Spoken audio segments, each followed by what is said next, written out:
Good evening all of you. सभी लोगों को शाम का नमस्कार। जय हिंद, जय भारत। आज हम लोग कक्षा 11 का फिजिक्स भौतिकी जगत चैप्टर से पढ़ेंगे, ठीक। और ये खंड क का है, ठीक। और ये आज का पार्ट 2 है, ठीक। और इसे बेहद ही आसान तरीके से समझाने का प्रयास करेंगे। यदि आप लोग को समझ में आए तो आप लोग कमेंट बॉक्स में एक्स यस लिखिए, ठीक। यदि ना समझ में आए तो कमेंट बॉक्स में नो लिखिए, तो हम उसे और भी आसान तरीके से समझाने का प्रयास करेंगे। चलिए आइए जानते हैं कि भौतिकी क्या है, व्हाट इज फिजिक्स, ठीक। भौतिकी क्या है? तो भौतिकी को अंग्रेजी में फिजिक्स कहते हैं, ये तो कंफर्म है, ठीक।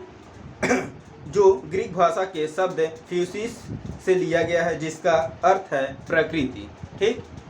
फ्यूसिस माने क्या होता है? प्रकृति होता है। प्रकृति को और क्या कहते हैं इंग्लिश में?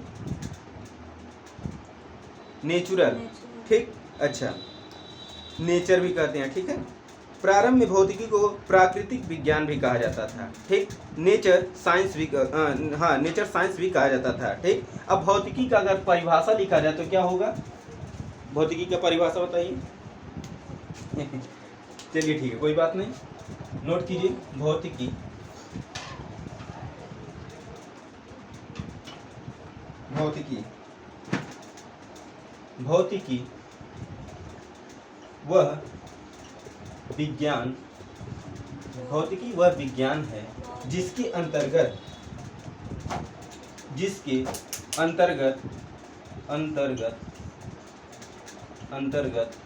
प्रकृति तथा अथवा प्राकृतिक घटनाओं का अध्ययन किया जाता है। भौतिकी कहलाता है, ठीक।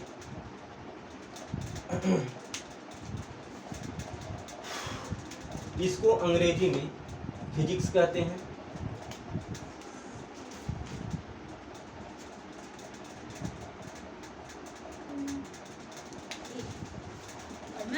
इसको अंग्रेजी में फिजिक्स PHYSICS फिजिक्स कहते हैं। और फिजिक्स अंग्रेजी में, और ये ग्रीक भाषा GREE के ग्रीक भाषा के फ्यूसिस से लिया गया है, ठीक।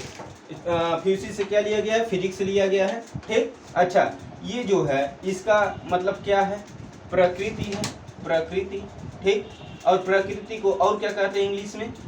प्रकृति को नेचर कहते हैं, NATURE, नेचर कहते हैं, ठीक।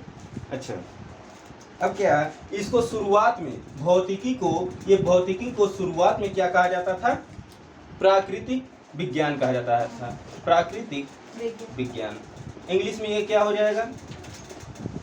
इंग्लिश में nature NATURE, nature SCIENCE, science कहा जाता था, ठीक। प्रारंभ में जब शुरुआत हुआ इसको सबसे पहले हम लोग प्राकृतिक विज्ञान कहते थे। बाद में इसे ये तब्दील होकर भौतिकी हुआ, और भौतिकी जो इंग्लिश में इसको फिजिक्स कहते हैं। और फिजिक्स ग्रीक भाषा के फ्यूसिस से बना, और ये फ्यूसिस जो है इसका अर्थ होता है हिंदी में प्रकृति, और प्रकृति को इंग्लिश में इसका सिनोनिम्स मतलब क्या होता है?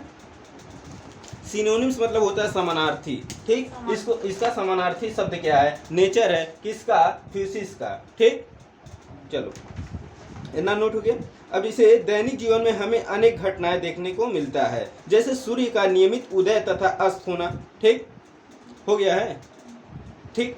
सूर्य का हमें दैनिक जीवन में अनेक ऐसा घटना देखने को मिलता है जो नियमित होता है, जैसे सूर्य का उदय होना, सूर्य का अस्त होना, ठीक। ये क्या है? प्राकृतिक घटनाएं हैं, ठीक। जैसे चंद्रमा का निकलना, चंद्रमा का गायब होना, ये क्या है? प्राकृतिक घटनाएं हैं, ठीक। समझ में आया? अच्छा, जैसे सूर्य का नियमित उदय तथा अस्त होना, ऋतुओं का बदलना, ये प्राकृतिक घटना है। ठीक, बादलों का बनना तथा वर्षा का होना, आंधी का चलना, कोयला जलाने से ऊष्मा का उत्पन्न होना, चंद्रमा की गति, चंद्रमा तथा सूर्य ग्रहण, साबुन के बुलबुलों के चमकदार रंग आदि मनुष्य प्रकृति में होने वाली प्रत्येक घटना के विषय में सदैव जिज्ञासु कोरियस रहा है। इसके फलस्वरूप प्राकृतिक घटनाओं की अनेक व्याख्या दी गई है। आज प्रकृति के अनेक जटिलताएं सरल नियमों के अनुसार होती हुई प्रतीत होती हैं। उदाहरण के लिए सूर्य ग्रहण होने का सरल नियम यह है कि जब चंद्रमा अपनी कक्षा में परिक्रमण करते हुए पृथ्वी व सूर्य के बीच में आ जाता है, पृथ्वी और सूर्य के बीच में जब चंद्रमा आ जाता है तो कौन सा ग्रह लगता है? चंद्र ग्रहण लगता है। ठीक है ना। एक सरल रेखा में स्थित हो तो जब पृथ्वी और सूर्य के बीच में चंद्रमा आ जाए तो सूर्य ग्रहण लगता है, यानी जो दिखाई न दे वो ग्रहण लगता है। ठीक, अब इसे जब पृथ्वी और सूर्य के बीच में चंद्रमा आ जाएगा, क्या चंद्रमा हम देख सकते हैं? नहीं देख सकते हैं। अब हम ये मोबाइल के बीच में और ये दीवार के बीच में है और उधर से सामने से कोई देखेगा तो क्या हमारा चेहरा देख सकता है? नहीं देख सकता है। यानी जो पीछे है, हमारा चेहरा नहीं, अब ये पीछे वाला दीवार, जो पीछे वाला हिस्सा लिखा है प्राकृतिक कोई देख नहीं सकता है। ठीक, तो ये प्राकृतिक घटना है। ठीक, ये प्राकृतिक ग्रहण है। ठीक, इसी तरीके से जैसे मान लो जब सूर्य और पृथ्वी के बीच में चंद्रमा आ जाएगा तो कौन सा ग्रहण होगा? सूर्य ग्रहण होगा। ठीक, चंद्रमा अपनी कक्षा में परिक्रमण करते हुए पृथ्वी और सूर्य के बीच में आ जाए तथा तीनों एक सरल रेखा में स्थित हों तो सूर्य ग्रहण होता है। पूर्ण सूर्य ग्रहण के समय दिन में भी अंधकार छा जाता है। जब पूरा सूर्य ग्रहण होता है तो उस दिन में भी अंधकार छा जाता है। ठीक है, ये क्या है? प्राकृतिक घटना है। ठीक, हाँ, कुछ देर के लिए तो का पूरा दिनों भर के लिए लगेगा का नहीं। तो द्रव्य, अब द्रव्य जानो क्या चीज है? द्रव्य को इंग्लिश में क्या कहते हैं? मैटर। ये नोट हो गया। अब देखो,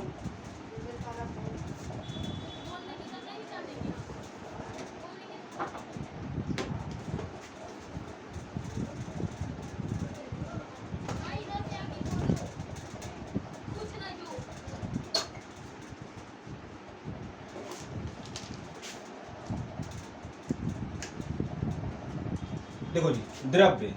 ठीक, द्रव्य का परिभाषा क्या है?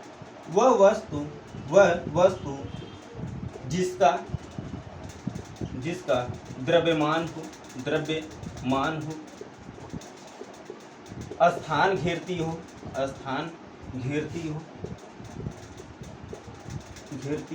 ठीक, द्रव्यमान स्थान घेरती हो तथा जिसका प्रत्यक्ष अप्रत्यक्ष रूप से तथा जिसका प्रत्यक्ष या अप्रत्यक्ष रूप से ज्ञानेंद्रियों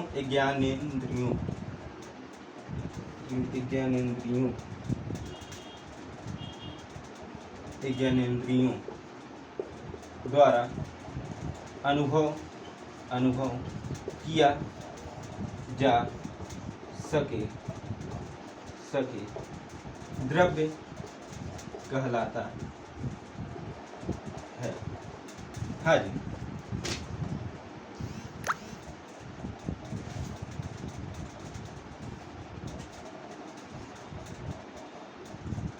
लोहा, पत्थर, ईंटा,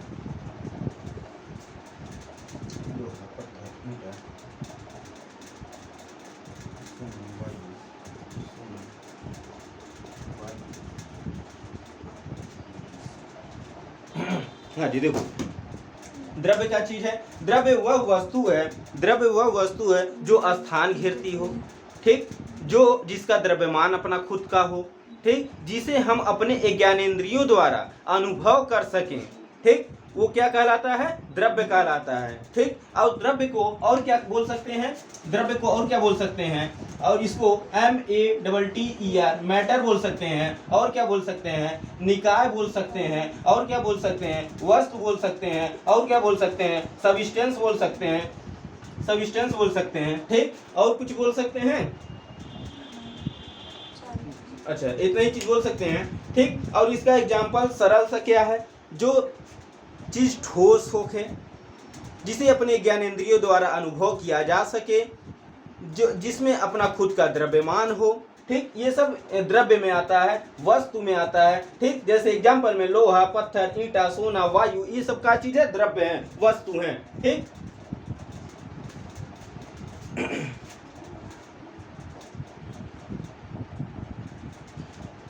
और क्या ये परमाणु, परमाणु द्रव्य है, क्या है?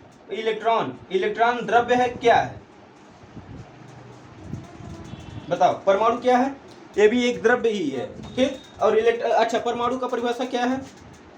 केमिस्ट्री तो पढ़ चुकी हूँ, कितना लेसन? 3 लेसन पढ़ चुकी, शायद परमाणु का मुकाबला मिलना जुलना हुआ होगा। तो परमाणु का परिभाषा क्या है? अच्छा ये बताओ, ये द्रव्य है, जो है द्रव्य माने पदार्थ होता है, निकाय होता है, ये निकाय कैसे बना?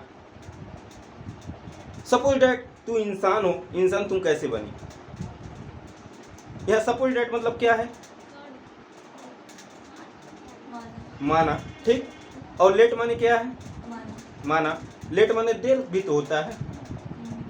तो लेट का स्पेलिंग क्या है और लेट का स्पेलिंग क्या है? वो लेट का LET है और वो लेट का LATE है। हाँ, वेरी गुड। अब बताइए, ये द्रव्य जो है कैसे बना? जो लिखा उसी से ना बनेगा। अरे यहाँ पे ये द्रव्य का परिभाषा लिखा गया है, जिसमें द्रव्य आखिर कैसे पता चलेगा कि वो द्रव्य है, वो वस्तु है? कैसे आखिर वस्तु कैसे?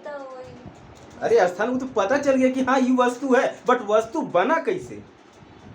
ये केमिस्ट्री में बताया गया है। अनेक छोटे छोटे कणों से मिलकर क्या बनता है? परमाणु बनता है। अनेक परमाणुओं से मिलकर क्या बनता है? अणु बनता है। अनेक अणुओं से मिलकर अब द्रव्य बनता है। अच्छा ये बता, हाँ अच्छा ये बता सकती हो कि हम लोग का बॉडी कैसे बना?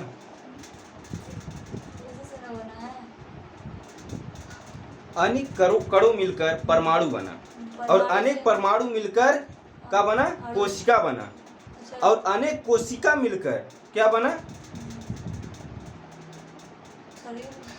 कोशिका तंत्र बना, और अनेक कोशिका तंत्र मिलकर क्या बना? शरीर बना, ठीक। ये बायो का है, ठीक। अच्छा और का इसमें था, हाँ परमाणु। परमाणु का परिभाषा समझ गई? अनेक छोटे छोटे कणों से मिलकर परमाणु बनता है, ठीक। और अनेक परमाणु से मिलकर क्या बनता है? अनेक परमाणु से मिलकर अणु बनता है। Very good. अच्छा अब ये देखो, ये इलेक्ट्रॉन द्रव्य है कि गैस है कि का है? गैस भी एक तरह से वो यही होगा, हाँ द्रव्य ही होगा। बट ये क्या चीज है? इलेक्ट्रॉन क्या है? इलेक्ट्रॉन भी एक प्रकार का द्रव्य ही है, वस्तु ही है, ठीक। अच्छा एक इलेक्ट्रॉन बराबर कितना आवेश होता है? कितना कूलाम होता है? आवेश का मात्रक क्या है? कूलाम होता है। या एक इलेक्ट्रॉन बराबर कितना होता है? 1.6 गुणे 10⁻⁻19 कूलाम, ठीक। चलिए अब आगे बढ़ते हैं। अब देखते हैं ऊर्जा। ऊर्जा क्या चीज है?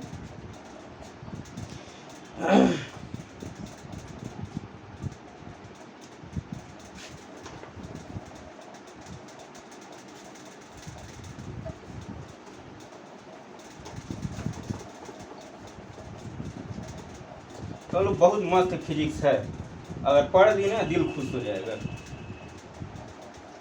कुछ है वो नहीं?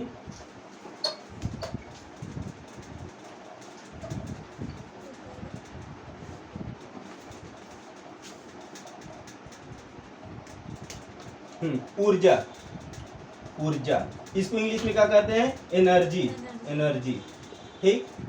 इसका परिभाषा क्या है? फॉर्मूला जो है इक्वल टू का है इसका परिभाषा? किसी वस्तु के कार्य करने ऊर्जा कहते हैं की क्षमता, क्षमता को इंग्लिश में क्या कहते हैं? क्षमता को ऊर्जा कहते हैं। लिमिट, जैसे क्षमता को लिमिट ना, क्षमता नहीं लिमिट ना बता रहे हैं। ऊष्मा ऊष्मा प्रकाश ऊष्मा प्रकाश ऊष्मा प्रकाश ध्वनि ध्वनि गतिज ऊर्जा गतिज ऊर्जा वैद्युत ऊर्जा वैद्युत ऊर्जा वैद्युत ऊर्जा चुंबकीय ऊर्जा चुंबकीय ऊर्जा चुंबकीय ऊर्जा नाभिकीय ऊर्जा नाभिकीय नाभिकीय ऊर्जा आदि ऊर्जा के स्वरूप हैं।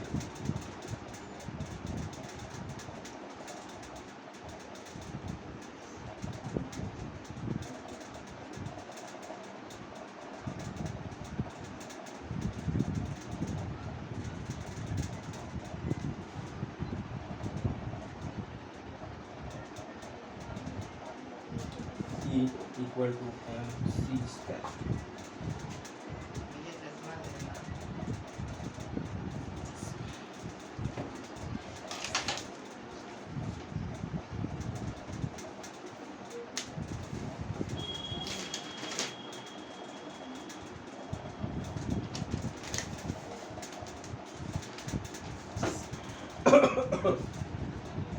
लो हाँ जी, ऊर्जा ऊर्जा को इंग्लिश में क्या कहते हैं? एनर्जी कहते हैं। किसी वस्तु के कार्य करने की क्षमता को ठीक ऊर्जा कहते हैं। जैसे इसका स्वरूप क्या है? जैसे कि ऊष्मा है, प्रकाश है, ध्वनि है, गतिज ऊर्जा है, वैद्युत ऊर्जा है, चुंबकीय ऊर्जा है, नाभिकीय ऊर्जा है आदि। ये सब किसका स्वरूप है? ऊर्जा के स्वरूप है, ऊर्जा के तरह है। ठीक, अब इसका फार्मूला क्या है? Equal to mc square. यहाँ पर ई क्या चीज है? एनर्जी है, एनर्जी। और m का चीज है? द्रव्यमान है, मास। c का चीज है? प्रकाश की चाल है, प्रकाश की चाल speed SPEED speed of light speed of light या लाइट ऑफ स्पीड। ठीक, अच्छा, एनर्जी को ऊर्जा कहते हैं। ठीक, मास को द्रव्यमान कहते हैं।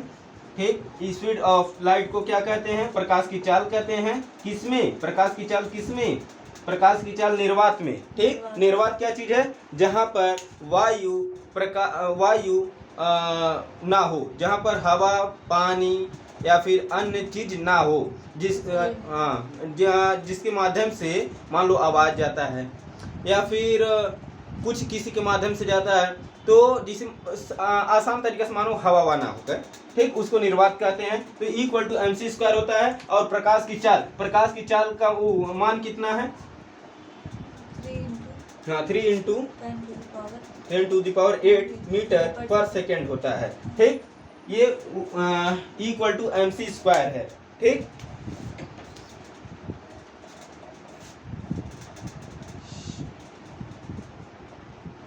ये कौन बताया था? ये इक्वल टू mc स्क्वायर कौन बताया था? आइंस्टीन बताया था। आइंस्टीन कब दिए थे? आइंस्टीन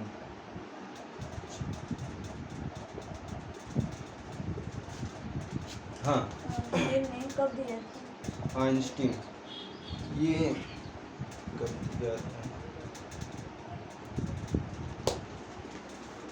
पता नहीं।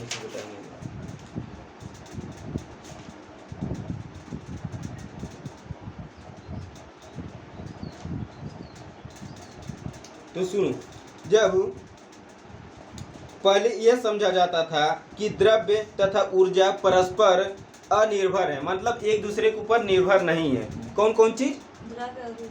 द्रव्य और ऊर्जा। द्रव्य माने वस्तु और ऊर्जा एक दूसरे पर डिपेंड नहीं है, निर्भर नहीं है। लेकिन बाद में आइंस्टीन सिद्ध किया कि ये एक दूसरे पर निर्भर हैं। किससे सिद्ध किया? अपने फार्मूले से, इक्वल टू mc स्क्वायर। देखो, मास है और प्रकाश की चाल है। ठीक,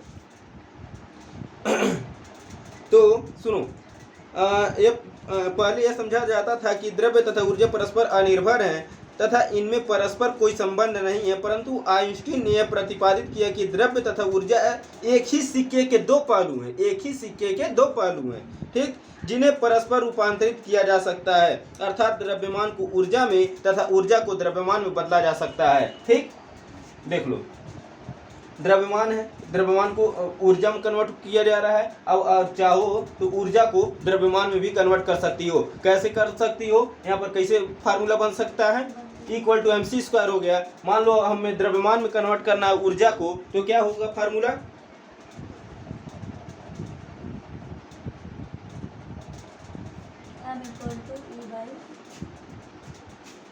E/c²।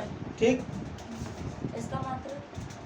इसका मात्रक हाँ, क्या चीज, हाँ, इसका जूल है। ठीक, और m का, अगर m को निकालना चाहती है, m को जो ऊर्जा है उसको द्रव्यमान में कन्वर्ट करना चाहती हो, तो द्रव्यमान का मात्रक क्या होता है, किलोग्राम होता है। किसमें, किस पद्धति में, बक्तरी MKS पद्धति में। ठीक, अब हम लोग क्या करेंगे, भौतिकी का कार्य तथा कार्य क्षेत्र तथा रोमांच करेंगे, scope and experiment of physics करेंगे। ठीक,